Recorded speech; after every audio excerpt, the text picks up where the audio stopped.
안녕하세요. 안녕하세요. 자, 이 세상 모든 수능 문제 필수 과정이다. 2007 수능 어렵지 않아요. 어렵지 않습니다. 95일 등급 굉장히 쉽지. 91, 86, 7867. 고난도 문제 해설지 140쪽에 가면 여러분들이 그 공부하기 싫을 때 읽어서 도움이 될 만한 내용들이 있으니까 그거를 참고해 주기 바랍니다. 만점자가 1827명이 나왔어요. 이게 1827명. 좀 쉽게 나온 그런 사례다라고 생각을 하면 돼. 자, 그런데 이제 우선적으로 올해 EBS에 있는 건 다 진행을 하는데 233쪽 만무방에다가 고득점 현재 B형 이렇게 적어. 고득점 현재 B형이야. 빨리빨리 따라와. 236에 나 신석정의 들길에 서서가 고득점 현재 AB 공통이다. 그리고 다 김종길의 고고가 인수 B야. 인수 B 이렇게 딱 체크하고, 그 다음 240쪽 적벽가는 나올 가능성이 굉장히 높아. 적벽가는 수특 A와 인수 B야. 수특 A, 인수 B. 적벽가 문제가 어렵고, 그리고 242쪽 조이의 만분가 역시 고득점 현재 B형이다. 그래서 A형하고도 이제 관련된 게 적벽가, 그 다음에 들길에 서서 등등이 있는데 거의 모든 작품이 올해 EBS에 들어갔으니까 전체적으로 정리를 해주면 되겠죠. 그런데 이제 유난히 어려운 문제는 35번 문제야. 요건 학을 뗐다 학생들이. 딱 한 문제 이거. 그런데 귀납추론, 연역추론은 칼포퍼의 반증주의 과학관에도 나오기 때문에 지금 보면 좀 쉽지 않을까 이런 생각도 듭니다. 자, 우선적으로 이제 질문을 받은 내용까지 고려해서 들어가 보도록 하자. 앞에다가는 어디 있지 정답의 근거 이렇게 딱 적어준다. 먼저 화법 229쪽에 3번 문제는 이제 방송 문제는 좀 어려웠어요. 방송 문제는 14번도 문법이라서 좀 어려운 편이고. 자, 우리 화법으로 풀도록 하자. 3번 아버지와 아들의 대화입니다. 물음에 답하십시오. 자, 아버지가 철수야, 아빠가 재미있는 놀이 하나 가르쳐 줄까? 고누라고 하는 건데 언제 어디서나 쉽게 즐길 수 있는 놀이야. 고누요? 어떻게 하는 건데요? 지금 아버지의 질문에 대한 답으로 옳은 것, 이걸 물어야 됩니다. 3번 문제는 아버지가 그림 A를 보렴. 자, A를 보고 이게 고누판인데 이 고누판에서 두 사람이 교대로 자기 말을 움직여서 상대방의 말을 다 잡으면 이기는 거야. 이때 말은 기본적으로 선을 따라 상하 좌우로 한 번에 한 칸씩만 움직일 수 있지. 쭉 밑줄을 그어. 한 번에 한 칸씩만 움직일 수 있다라는 거. 다만 고누판 내 귀퉁이의 동그라미 부분만은 예외란다. 동그라미가 시작되는 곳에서는 동그라미를 따라 돌면서 여러 칸을 갈 수가 있어. 자, 그게 답이 2번이 되는 근거가 여기서 나옵니다. 어떻게 간다고요? 아버지가 예를 들어 줘야겠구나. 자, 그림 A에서 가로 표시한 말을 보자. 그림 A 쪽을 보고 가로 표시한 말. 이 말을 위쪽이나 왼쪽으로 움직이면 한 칸밖에 갈 수 없는 거야. 하지만 아래쪽이나 오른쪽으로 움직이면 거기서 동그라미가 시작되기 때문에 여러 칸을 갈 수가 있는 거지. 가령 1번 자리로 움직이면 1번 자리 아래쪽입니다. 1번 자리로 움직이면 화살표를 따라 동그라미를 돌아서 2번을 거쳐 3번까지, 또 동그라미를 돌아서 4번 그리고 5번 6번까지 한 번에 갈 수 있는 거야. 내가 원한다면 1번에서 6번까지 어느 자리에서든 멈출 수 있단다. 아빠, 그럼 6번을 지나면요? 그러면 자기 편 말인 나에 막히니까, 6번을 지나면 나에 막히니까 나 왼쪽에서 멈춰야지. 가를 오른쪽으로 움직이면 어떻게 돼요? 그러면 자기 편 말인, 자, 가를 오른쪽으로 움직이면 어떻게 돼요? 아버지가 가를 오른쪽인 2번으로 움직이면 화살표를 따라 1번 자리를 거쳐 다가 있는 곳까지 갈 수 있겠지. 그럼 다를 잡을 수 있단다. 중요한 점은 상대 말을 잡기 위해선 반드시 동그라미를 먼저 돌아야만 한다는 거야. 검은 말, 나를 오른쪽으로 한 칸 움직여서 다를 잡을 수는 없다는 거지. 반드시 귀퉁이에 동그라미를 돌아 움직이면서 상대방의 말을 잡는 게 이 놀이의 규칙이란다. 그럼 철수 내가 한번 해볼래? 그림 B에서 검은 말 가와 나가 내 것인데 상대편 말 다를 한수만에 잡으려면 어떤 말을 어느 방향으로 움직여야 하겠니?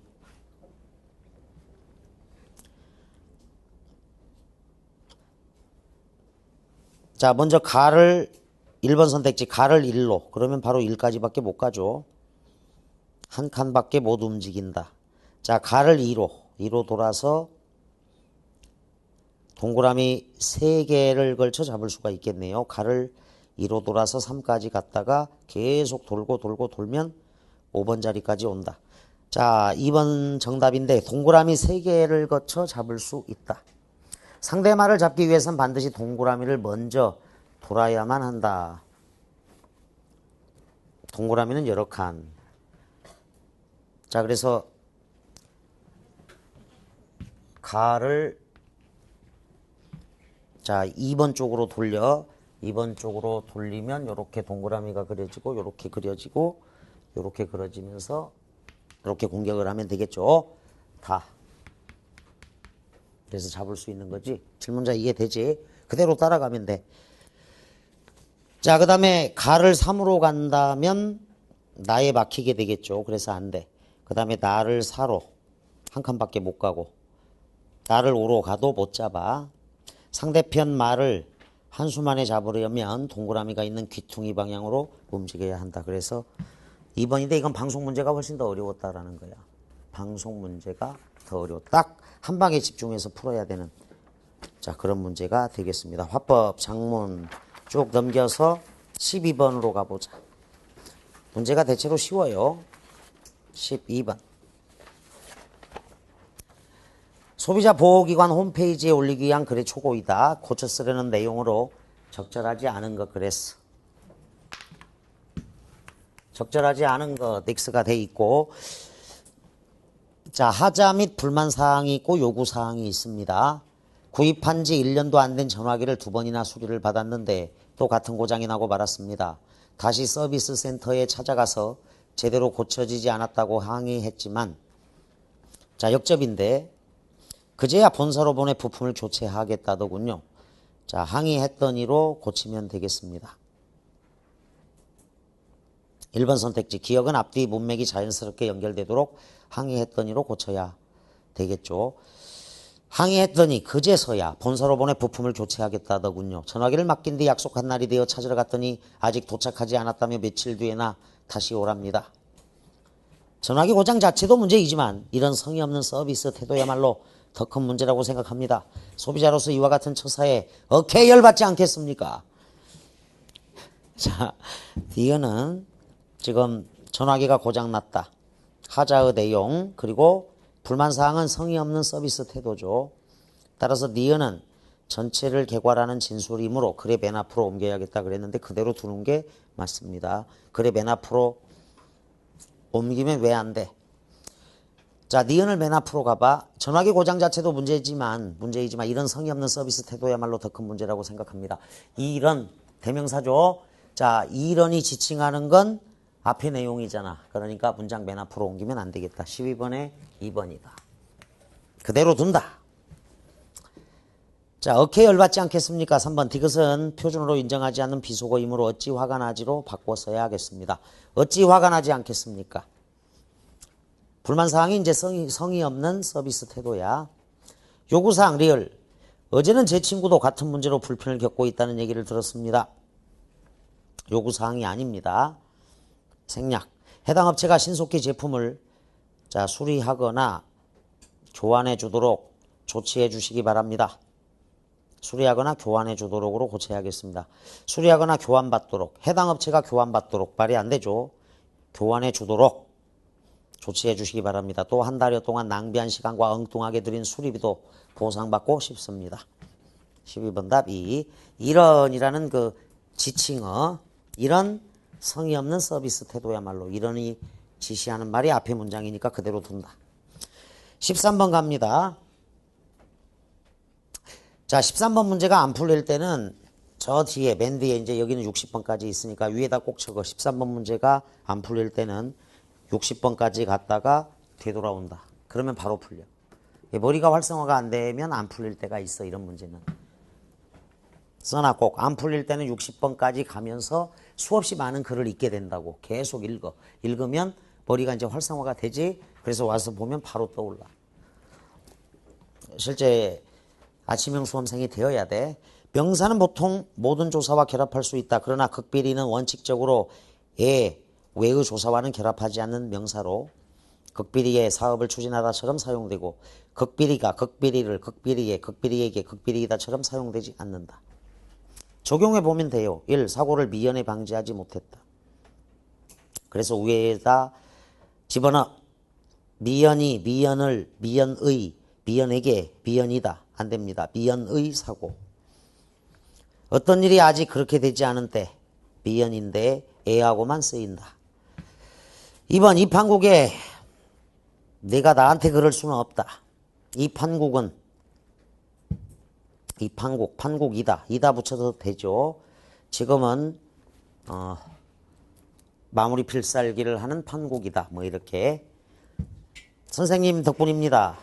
순식간이다. 순식간이었다. 제멋대로이지. 제멋이지. 제멋대로이다. 자, 2, 3, 4, 5 이다 붙여니까 다 돼요. 말이. 그래서 13번 답은 바로 1번으로 정리한다. 예전에 이판국이라는 사람이 어디 구청장으로 출마했어. 그래서 선거 슬로건이 이판국은 이판국입니다. 뭐 이렇게 언어 유희를 가지고 했는데 떨어졌어요. 이판국은 이판국입니다. 어디 구청장이었는데. 자, 2, 3, 4, 5 이다. 지금은 마무리 필살기를 공부하는 판국이다. 이 판국은 마무리 필살기를 준비해야 한다. 좋아. 14번 가겠습니다. 14번이 원래 굉장히 어려운 문제로 있었는데 이게 이제 워낙 많은 학생들이 참여했으니까 그렇고 14번 별표를 쳐놔 이것도.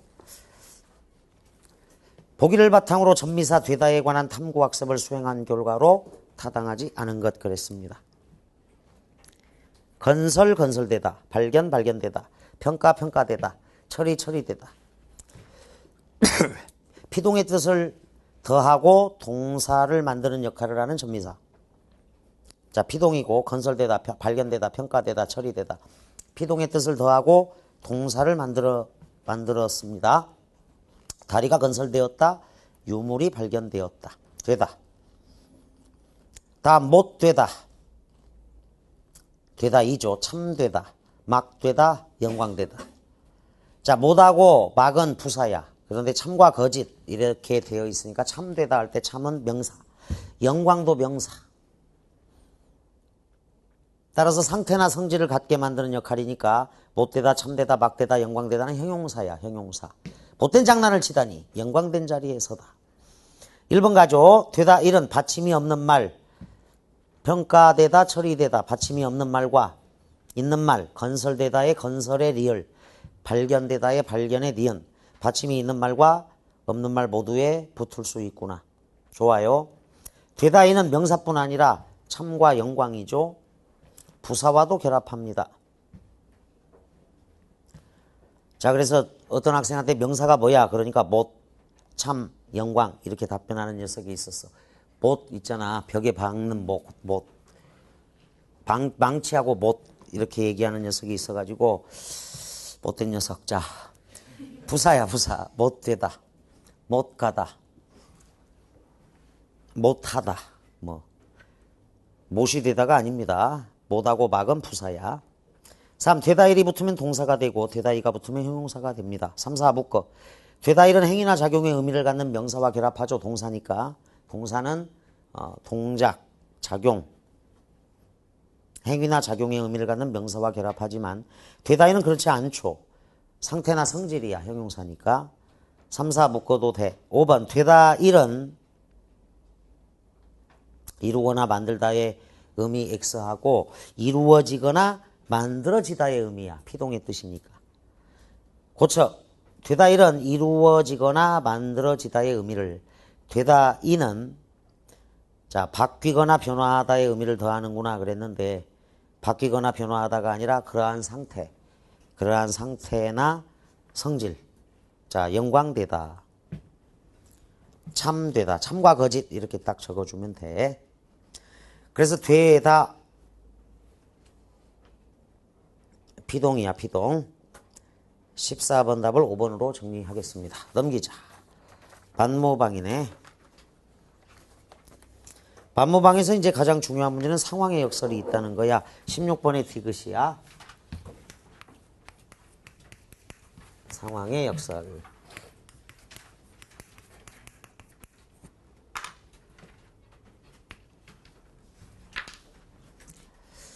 거기 디귿 A와 B가 묶여 당시의 궁핍한 현실을 역설적으로 드러낸다. 상황의 역설입니다. 상황의 역설이 가장 먼저 출제된 건 진달래꽃이었습니다. 상황의 역설에다가 저 앞에 27쪽 23번의 3번 선택지. 자, 27쪽 23번의 3번 선택지를 한번 펴봐. 27쪽 23번의 3번 선택지. 진달래꽃의 서정적 자아인 나는 여성이고 꽃은 자아의 분신이다.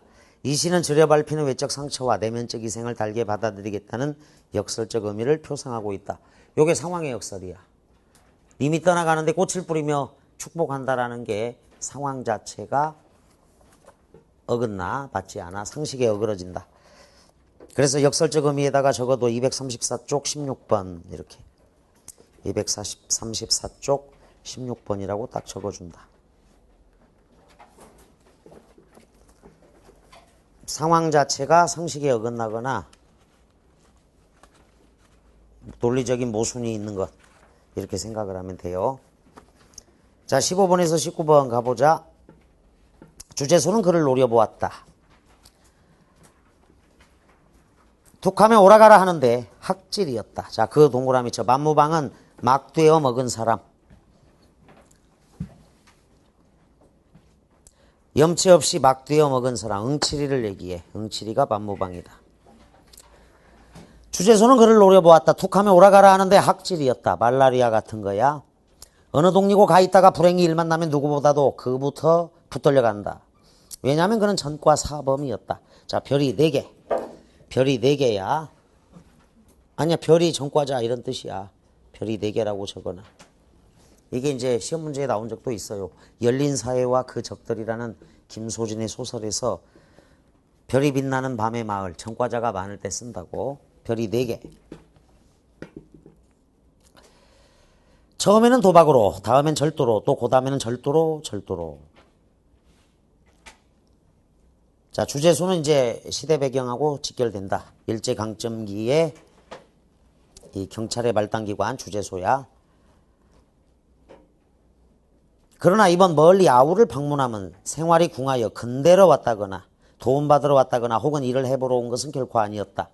혈족이라곤 단 하나의 동생이요 또한 오래 못 본지라 때없이 그리웠다. 그래 모처럼 찾아온 것이 자 뜻밖의 덜컥 이를 만났다.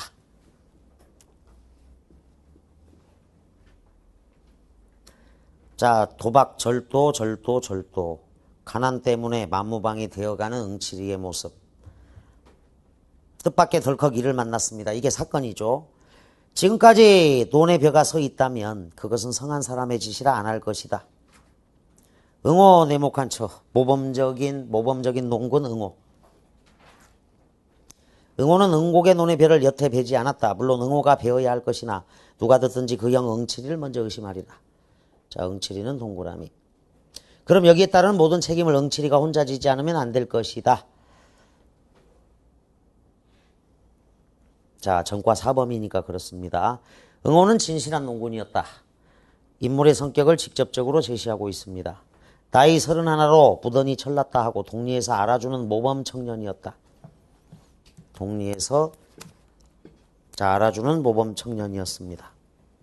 그런데 별을 베지 않는다. 남은 다들 거둬들였고 털기까지 하련만 그는 별 생각조차 않는 것이다.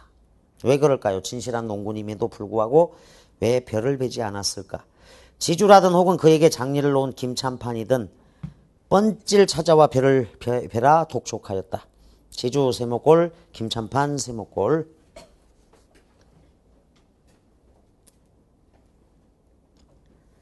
얼른 들어서 낼 건 내야지 하면 그 대답은 계집이 죽게 됐는데 변은 다 뭐지요? 자, 핑계를 댑니다. 표면적 이유가 이렇습니다. 진짜 이유는 따로 있죠. 더 읽어봐야겠네 하고 한결같이 내뱉는 소리뿐이었다. 하기는 응호의 아내가 지금 기지사경임에 틈은 없었다 하더라도, 기지사경 거의 죽을 지경에 이르렀음에 틈은 없었다 하더라도 돈이 놀아서 돈이 없어서 약을 못 쓰는 이 판이니 진시 벼라도 틀어야 할 것이다. 그러면 왜 안 틀었던가? 자, 사파로 들어가 있는 이야기가 있다. 과거 장면 삽입. 별을 베지 않은 진짜 이유가 나와요. 그것은 작년 응호와 같이 지주 문전에서 타작을 하던 친구라면 묻지는 않으리라. 한 해 동안 애를 졸이며, 자, 애를 태우면서 호자식 모양으로, 자, 하나뿐인 자식 모양으로 알뜰히 가꾸던 그 별을 거둬들이면 기쁨에 틀림없었다. 곡두 새벽부터 의성어 하며 괴로움을 모른다. 그러나 캄캄하도록 털고 나서 지주에게 도지를 제하고 장리사를 제하고 색초를 제하고 보니 남은 것은 등줄기를 흐르는 식은땀이 있을 따름. 자, 식은땀 세모골쳐. 농촌사회의 구조적 모순이야. 자, 그러니까 도지가 너무 비쌌던 장리쌀, 도지, 색초, 이게 너무 비싸서, 그러니까 지주하고 소작농하고 5대5로 먹는다. 그러면 이제 지주가 다 가져가 버리는 거지, 반절 정도를. 예를 들어서. 자, 개인이 어찌할 수 없는 농촌사회의 구조적 모순이라고 딱 적어줘. 공호공구 평가원 만세전에도 유사한 내용이 있어요. 만세전에도. 그것은 슬프다 하기보다 끝없이 부끄러웠다. 같이 들어주던 동무들이 뻔히 보고 섰는데 빈지게로 덜렁거리며 집으로 돌아오는 건 진정 열적기 짝이 없는 노릇이었다. 겸연쩍고 부끄럽기 짝이 없는 노릇. 참다 못해 응호는 눈에 눈물이 흘렀던 것이다. 자신의 처지에 대한 절망감이야. 그러니까 농사를 고생스럽게 다 지었는데 싹 빼앗긴 셈이야.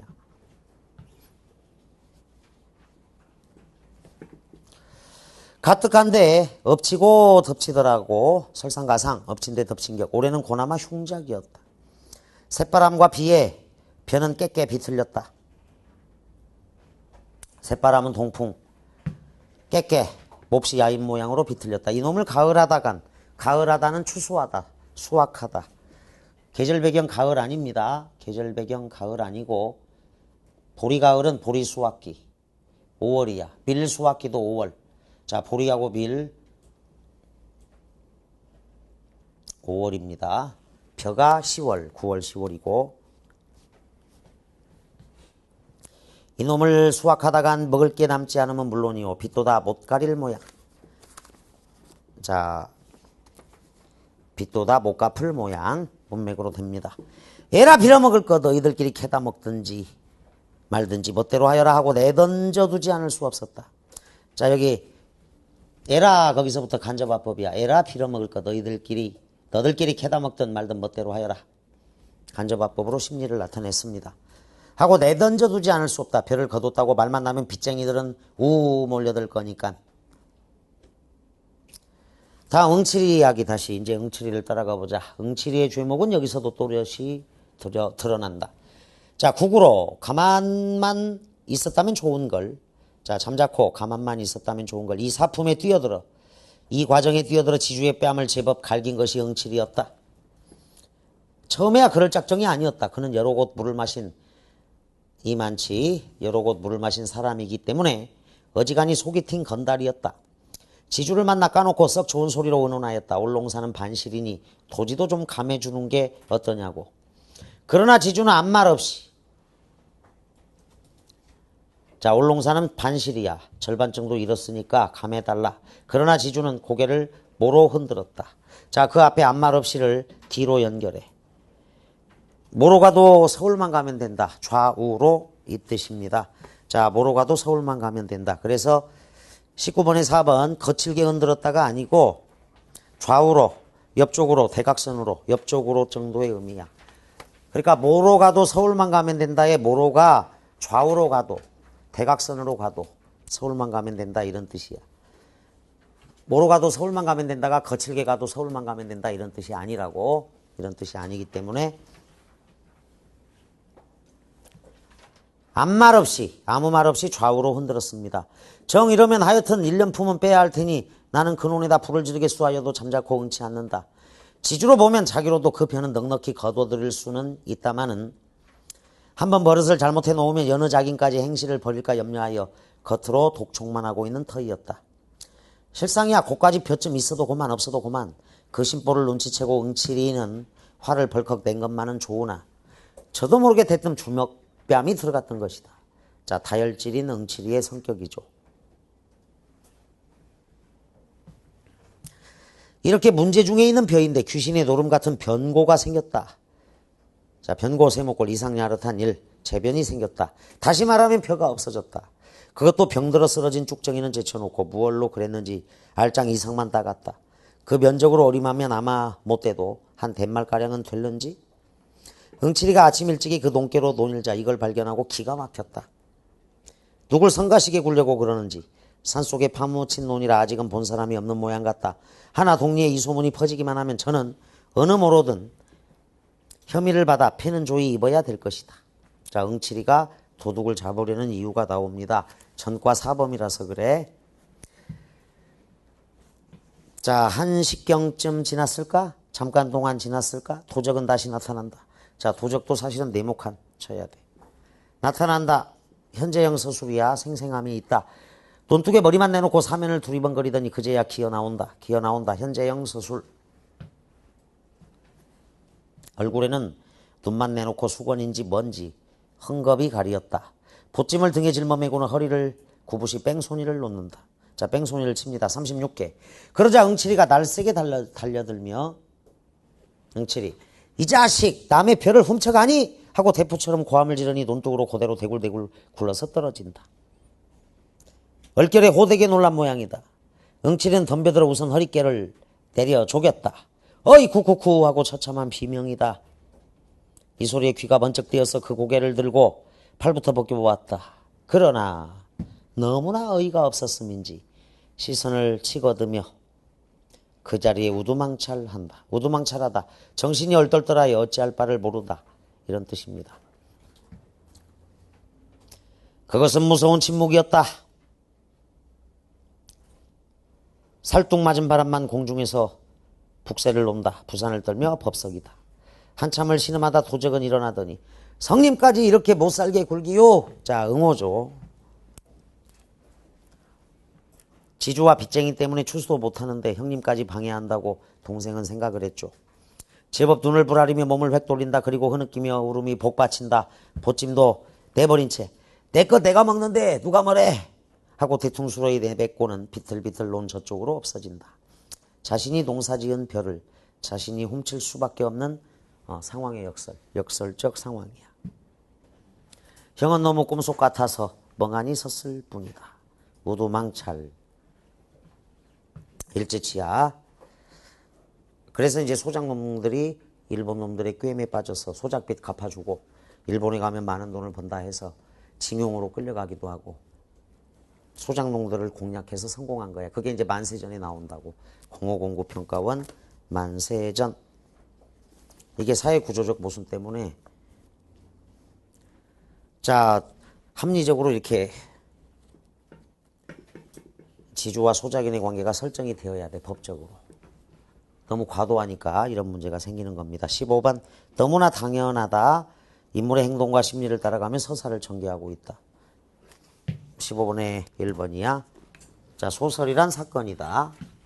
소설이란 서사문학이야. 서사문학. 서사란 사건이죠. 서사란 사건이다. 사건은 무엇이냐? 인물이 행동하는 것. 이게 이제 인물의 행동을 그래서 따라가야 된다고. 소설은 거기에 시간의 흐름이 당연히 있게 마련인데 행동을 하다 보면 시간의 흐름이 있죠. 자, 그래서 인물의 행동은 너무 당연한 거지, 소설은. 심리주의 소설, 의식의 흐름 이런 거 일부 빼고. 그리고 이제 행동과 함께 심리가 이 소설에 많이 나타나죠. 심리. 등장인물의 심리. 따라서 응칠과 응오, 행동과 심리를 따라가며 서사를 전개한다. 너무 당연한 내용. 17번 문제가 응칠의 행동이야. 17번 문제가 응칠이의 행동이다.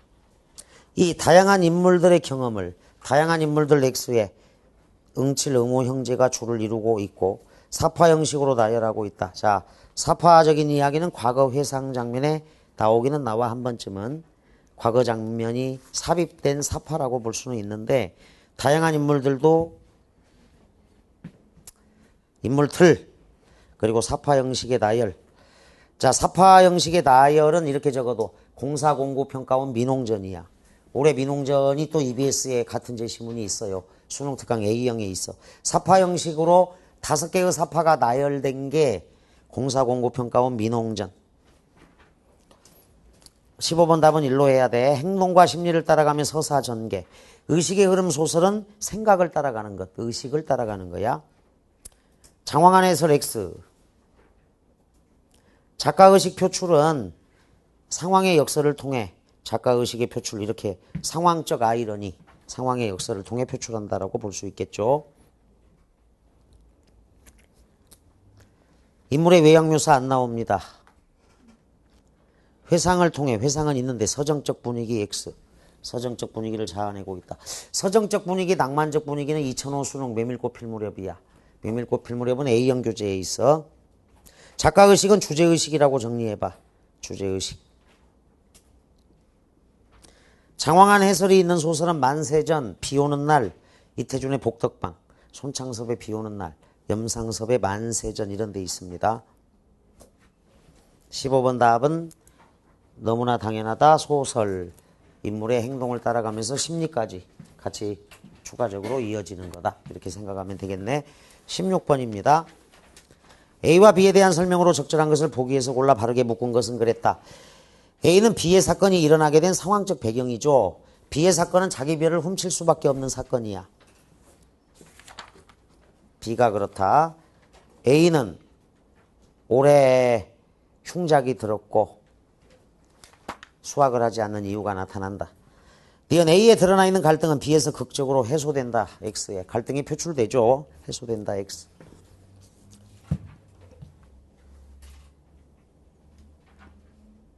이것 A와 B가 묶여 당시의 궁핍한 현실을 역설적으로 드러낸다. 내가 지은 것을 내가 먹지 못하는 현실, 상황의 역설이다. 기억 디귿을 묶어라. 기억 디귿을 묶어버리고 상황의 역설이 최근에 나온 것은 1006 평가원 이성복의 서해라는 시야. 서해. 사랑하는 사람 서해에 있는데 당신이 있어야 할 자리를 남겨놓기 위해 오히려 만나러 가지 않는다고. 남해하고 동해는 다 가봤지만 서해를 가지 않는 상황이 나와. 사랑하는 사람. 상황의 역설 1006 평가원 이성복. 그 다음에 0406 평가원 난소공에도 나왔었는데 지금 난쟁이 일가가 철거 계고장을 받았고 집이 헐리는 아주 참혹한 상황인데 기타를 친다고 영희가. 편지꽃을 꽂아서 기타하고 머리에 꽂고 기타를 치는 장면이 나와. 완전히 이질적인 장면을 삽입하여 역설적으로 비극적 상황을 더 잘 드러내는. 참고로 적어놔. 더 궁금하면 0406 평가원 난소공, 그 다음에 1006 평가원 이성복의 서해라는 시야. 이성복의 서해 같이 참고하면 돼요. 자, 리을에서는 불만의 대상이 개인이었다가 B에서는 사회로 확대된다 그랬는데 A, B 모두 불만의 대상은 사회라고 봐야 돼. 사회. 자, 빚쟁이들 우 몰려들 것인데 그게 이제 어쩔 수 없이 빚을 질 수밖에 없는 상황. 자, 그래서 A에서는 B에서는 모두 궁극적인 불만의 대상은 사회다. 사회. 사회 구조적 모순 이렇게 딱 정리하면 되겠다. 16번에 2. 17번입니다. 응칠의 행동을 보기와 같이 정리하였다. 보기를 토대로 위글을 감상한 내용으로 적절하지 않은 것 그랬습니다. 응칠의 행동이야. 응칠이는 먼 곳에서 동생을 찾아왔습니다. 응칠이는 단판을 지으려고 지주를 만났죠. 응칠이는 지주의 뺨을 때렸습니다. 리을 응칠이는 논에 가서 도적을 기다립니다. 응칠이는 도적을 잡기 위해 다짜고짜 달려들었습니다. 1. 기역 니은을 통해 동생을 생각하는 응칠이의 마음을 읽을 수 있죠. 이 기역 리을에서 응칠이가 동생을 찾아온 일이 동생이 그리워서죠. 도적과 관계됨을 알 수 있다 그랬는데 도적과 관계됨 X. 찾아오고 나서 벌어진 사건. 찾아오고 나서 벌어진 일이야. 도적 사건은 응칠이가 오고 나서죠. 동생을 찾아온 일은 말 그대로 동생이 그리워서. 시간적 선호를 잘 따져야겠다. 도적 사건은 우연히 응칠이 오고 나서 일어납니다. 2번 답. 3. 니은 디귿 미음을 통해 호락호락하지 않은 응칠이의 성격을 알 수 있죠. 니은 디귿 리을. 4. 니은 리을을 통해 문제를 적극적으로 해결하고자 하는 니은 리을. 응칠이의 의지를 볼 수 있습니다. 리을 미음은 응칠이가 자신에게 미칠지 모를 혐의를 벗기 위해 한 행위가 되겠죠. 17번에 2번 가자. 18번. 기역 미음에 대한 설명으로 적절하지 않은 것 그랬습니다. 기역 진실한 농군의 행위인 점에 비추어 그렇습니다. 의도가 단순치 않음을 짐작할 수 있죠. 니은 노동의 결과가 남지 않았다는 점에서 쓸쓸함과 안타까움이 느껴집니다. 빈지게로 덜렁거리며 집으로 돌아와야 돼. 그러면 또 빚을 내서 또 살아가잖아. 또 빌려서. 그게 이자가 계속 불어날 것이고. 쓸쓸함과 안타까움. 디귿. 새로운 문제의 발생으로 사건이 의외의 방향으로 흘러갈 것이라 예상합니다. 귀신의 노름 같은 변고가 생긴 거야. 리을. 싸움 중에 잠시 찾아온 침묵. 무서운 침묵인데 상대방에 대한 경계심 X. 우도망찰하고 안 맞죠. 무서운 침묵이었다. 정신이 얼떨떨하여 어찌할 바를 모르다야. 그래서 상대방에 대한 경계심 X. 허탈감. 역설적 상황에 대한 울분, 비애, 얼떨떨함 등등이야. 우도망찰이 무서운 침묵으로 연결됩니다. 18번에 4. 문제는 안 어려워. 미음 뜻밖의 상황을 당해 당혹스러워하는 인물의 모습을 떠올리게 합니다. 꿈속 같아서 멍하니 섰을 뿐이다. 역설적 상황에 대한 당혹스러움. 5번에서 4로 연결해. 상대방에 대한 경계심이 아니라 5번 선택지의 내용처럼 당혹스러워하는 인물의 모습. 이렇게 연결이 되는 게 맞다. 19번은 거칠게가 아니라 옆쪽으로 이렇게 정리를 한다. 다음 비문학 갑니다. 비문학 한 문제 하자. 23번 문제. 별표 8 정도인데 뭐 어려운 문제는 아니야 이게. 요거는 2007 수능인데 적어도 2005 수능에 28에서 32번 이렇게 적어놔. 05 수능 28에서 32. 언론의 특정 후보 지지의 문제점. 거기에 선별 효과 이론과 보강 효과 이론이 나옵니다. 니은의 입장을 뒷받침하는 진술로 보기 어려운 것 그랬습니다. 니은을 보면 검열과 규제 정책을 지지하는 사람들의 사고. 검열과 규제가 필요하다 이런 입장인데 1번 사회적으로 유해한 내용의 영향력이 유해한 내용. 그 영향력이 실제보다 과장되어 있다라고 생각한다면 검열과 규제가 필요 없다는 입장이야. 과장되어 있다에다가 적어. 검열 규제 필요 없다. 실제보다 과장된 게 이제 침소봉대. 바늘만큼 작은 것을 몽둥이만큼 크다고 하는 것. 침소봉대. 이렇게 적어준다. 검열 규제 필요 없다. 1번 답이네. 뒷받침 근거가 아니죠. 2번 대중매체의 유해한 영향으로부터 사람들을 보호해야지 검열 규제 필요해. 3번 유해한 내용일수록 사람들에게 더 큰 영향을 미칠 거야. 검열 규제 필요해. 4. 검열과 규제가 사람들을 보호하는 수단이 될 수 있지. 대중매체에 쉽게 영향받는 사람들이 있으니까 검열 규제를 통해서 사람들을 보호해야지. 2, 3, 4, 5 묶어. 그러니까 굉장히 쉬운 문제야. 그런데 이제 별표 8 이렇게 나오는데 그만큼 정답률이 아래다라는 걸 알아둘 것. 23번 답 1번으로 하겠습니다. 넘겨서 25번은 질문이 있었네. 25번 문제 여기. 추가적으로 25번. 보기의 A에 들어가기에 가장 적절한 것을 묻고 있다.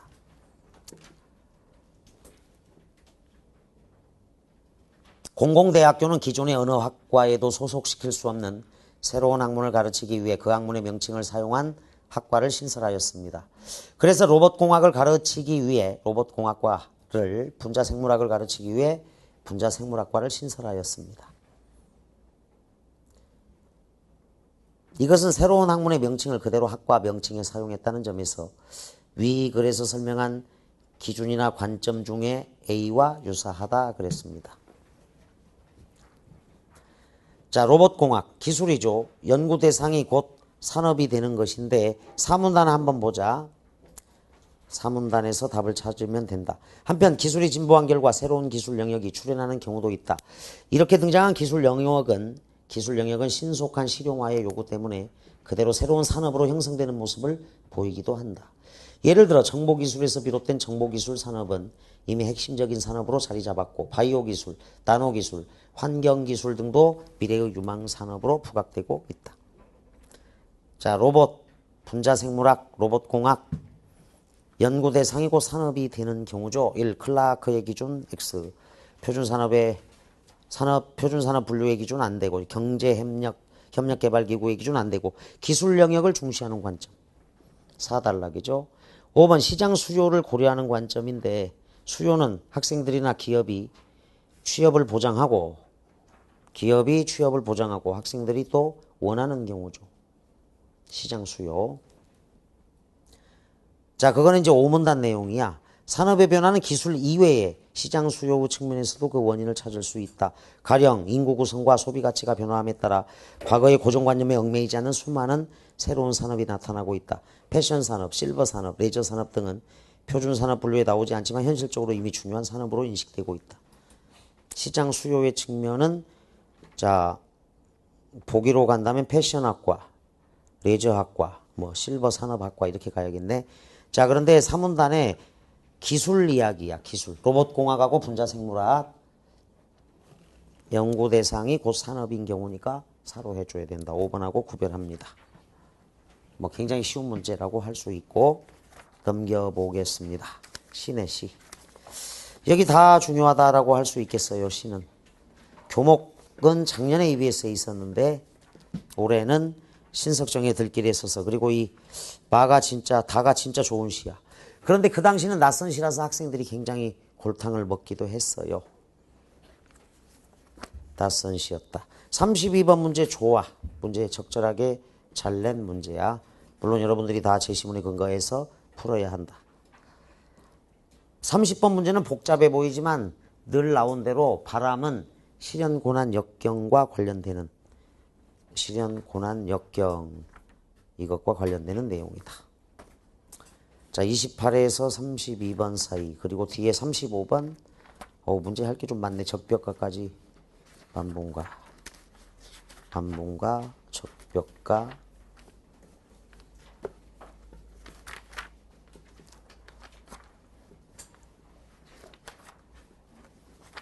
뒤에 1시간 좀 더 나가보자. 문제 자체는 32번 좋아. 31번도 괜찮습니다. 고고다. 자, 고고하다 저거 고고. 혼자 세속에 초연하여 고상하다. 혼자 세속에 초연하여 고상하다.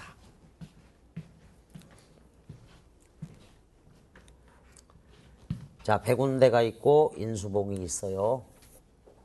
그리고 이제 국망봉 이렇게 돼 있을 거야. 북한산이. 여기 성북 지역에서도 보여. 그 선생님도 요 시를 군대 갔다 와서 대학교 3학년 때 봤는데 사실은 이제 고려대학교를 다니면 늘 이게 보인다고.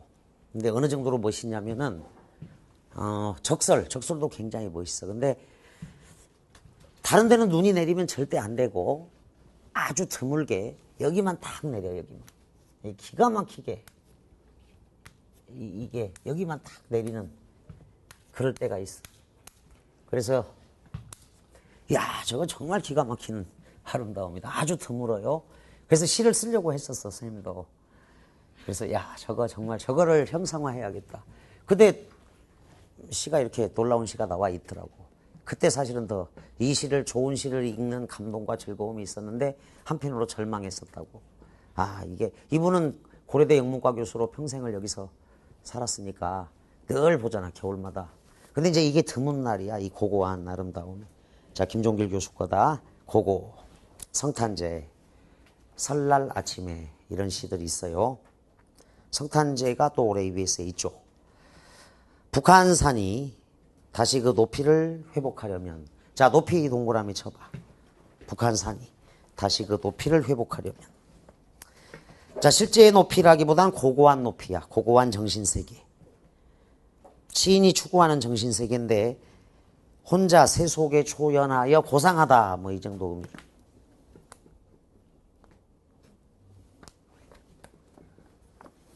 고고한 아름다움이 있다. 자, 머릿속에 떠올리면서 북한산이 다시 그 높이를 회복하려면 다시 다음 겨울까지는 밑줄 기다려야만 한다. 인고의 시간을 보내야 합니다. 고고한 높이, 고고한 정신세계야. 밤사이 눈이 내린, 그것도 백운대나 인수봉 같은 높은 봉우리만이 옅은 화장을 하듯, 자, 밑줄 옅은 화장을 하듯 살짝 내려야 돼. 여기만 딱. 다른 데는 눈이 있으면 안 되고 여기만 가볍게 눈을 쓰고, 높은 봉우리만이 가볍게 눈을 썼는데 직유법 옅은 화장을 하듯 가볍게 눈을 쓰고, 웬 산은, 자, 산 전체는, 온 산은 차가운 수묵으로 젖어 있는, 빛이 엷은 먹물이야. 수묵 담채와 수묵화 떠올려봐. 차가운 수묵으로 젖어 있는 어느 겨울날 이른 아침까지는 기다려야만 한다. 또 기다려야만 한다. 밑줄. 고고함이 가장 잘 드러난 때가, 그러니까 이제 고고함은 사실 눈에 안 보이잖아. 고고함이라는 거는 속에 감추고 있는 거야. 근데 이제 이거를 본 거지. 아, 이게 정말 귀하고 드물고 어쩌다 한번 오는 놀라운 아름다움인데, 고고함이 가장 잘 드러난 때, 높은 봉우리만이 가볍게 눈을 쓰고 차가운 수묵화로 젖어 있는 겨울 북한산의 모습. 겨울날 이른 아침까지는 기다려야만 한다. 자, 다음 실록 세목골쳐. 실록이 주는 아름다움, 단풍이 주는 아름다움, 이런 건 화려한 아름다움이야. 고고함이 아니고. 고고함은 아주 드물어. 골짜기를 피어오르는 안개로는, 자, 안개도 세목골쳐야 돼. 안개로는. 눈이라도 온 산을 뒤덮는 적설로는 뭐가 드러나지 않아. 자, 옅은 화장을 하듯 살짝 눈이 내려야 되는데 적설, 막 눈이 퍼부어대는 적설로는 그 고고함은 드러나지 않는다. 고고한 아름다움이 드러나지 않는, 실록, 단풍, 안개, 적설로는 드러나지 않는, 심지어 장밋빛 햇살이, 자, 장밋빛 햇살도 세목골. 이걸 고고함을 소멸시키는 존재야. 장밋빛 햇살이 와 닿기만 해도 변질하는 고고한 아름다움이 변질되어 버린다. 변질되는 그 고고한 높이 동그라미, 고고한 높이를 회복하려면. 자, 그래서 실록, 단풍, 안개, 적설, 장밋빛 햇살은 화려한 아름다움, 이렇게 보면 돼. 고고한 정신세계가 아니라, 이것도 좋기는 좋죠. 아름답죠. 그런데 이제 화려한 아름다움, 이 정도 의미. 세속적인 가치, 아름답고 화려한 것이다. 산을 화려하게 치장하는 존재들인데 내가 생각하는 고고함이란 이런 거야. 즉 옅은 화장을 하듯 가볍게 눈을 쓰고 차가운 수묵으로 젖어 있는 그 고고한 높이를 회복하려면, 고고한 높이, 세상일이 초연하여 홀로 고상하다. 백운대와 인수봉만이 가볍게 눈을 쓰는 어느 겨울날 이른 아침까지는 기다려야만 한다. 고고함을 얻기 위한 기다림. 반복되는 식구가 기다려야만 한다. 알겠지? 이 아주 드물어. 1년에 몇 번이나 있을까? 이게 일출보다 더 적을 거야. 일출보다. 여러분들 그 의상대에서 해돋이를 본다. 1년 365일 다 볼 수 있는 게 아니라 제대로 된 해돋이는 30여 차례밖에 안 돼. 1년 365일 중에. 30여 차례 정도야. 그 해돋이 보는 것도 어렵지. 그게 추암 이런 데서 정동진 이런 데서 보기 어려워. 근데 이건 더 힘든 거야. 그래서 이제 고고함이라는 그 제목하고 잘 어울리죠. 외롭고도 높은 고고한 삶의 세계, 혼자 세속에 초연하여 고상한 세계야. 자, 가장 어려울 수 있는 문제가 32번 문제야. 이것도 별표는 딱 쳐둔다. 32. 다에 대한 감상으로 적절하지 않은 것 그랬습니다. 보자. 1. 옅은 화장은 산봉우리에 눈이 살짝 쌓인 모습을 나타낸 것이야. 산의 미묘한 변화에 주목한 표현이라고 할 수 있죠. 자, 내용이 봤다. 산의 미묘한 변화야.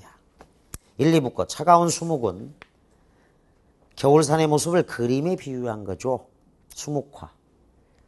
대상의 속성이 드러날 수 있는 정황을 묘사하고 있습니다. 1, 2부 거서 3번 실록, 단풍, 안개는 겨울이 아닐 때의 산의 모습을 나타내 이들과의 대조 비교를 통해 겨울산의 의미를 부각하고 있습니다. 실록, 단풍, 안개. 또 5번을 먼저 봐. 장밋빛 햇살은 가볍게 눈 덮인 산봉우리의 속성을 변질시킵니다.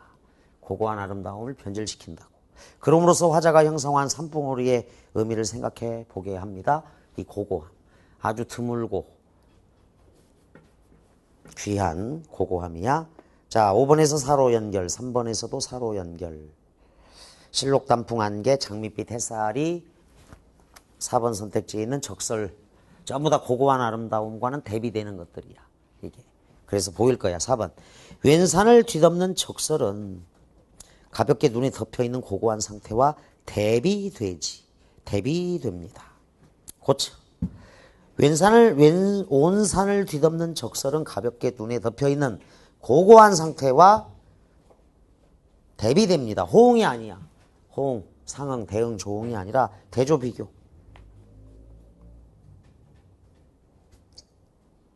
여기 틀렸고. 자, 세속적인 것에서 벗어나 홀로 존재하는 산봉우리의 모습, 이게 고고함이기 때문에 주어는 뭐냐? 주체는 가볍게 눈에 덮여있는 상태죠. 따라서 뒷문장은 이렇게 고쳐야겠네.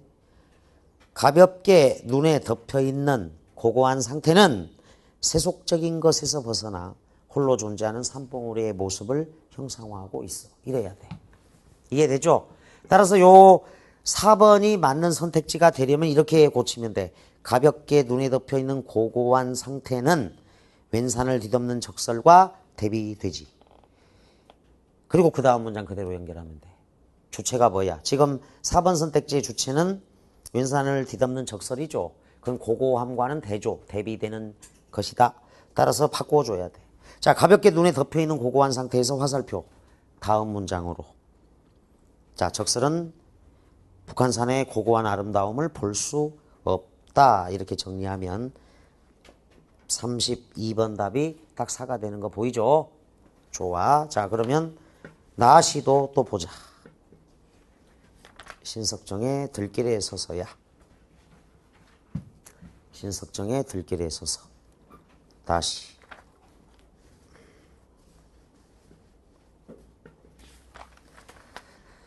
자, 어쨌거나 그 당시 수능이 좀 쉬웠음에도 불구하고 이게 1등급이 안 나온 친구들이 이 낯선 시 때문에 굉장히 애먹었다라는 진술이 되게 많은 그런 내용이야.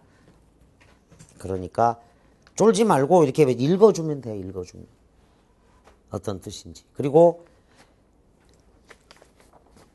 32번 문제 선택지, 요게 시 이해를 도와주고 있는 거라고. 그래서 이런 문제가 나오거든 하나하나 서로 비교를 해. 즉 32번을 안 틀리려면 3번 선택지에서 4로 화살표, 5번 선택지에서 4번 선택지로 화살표.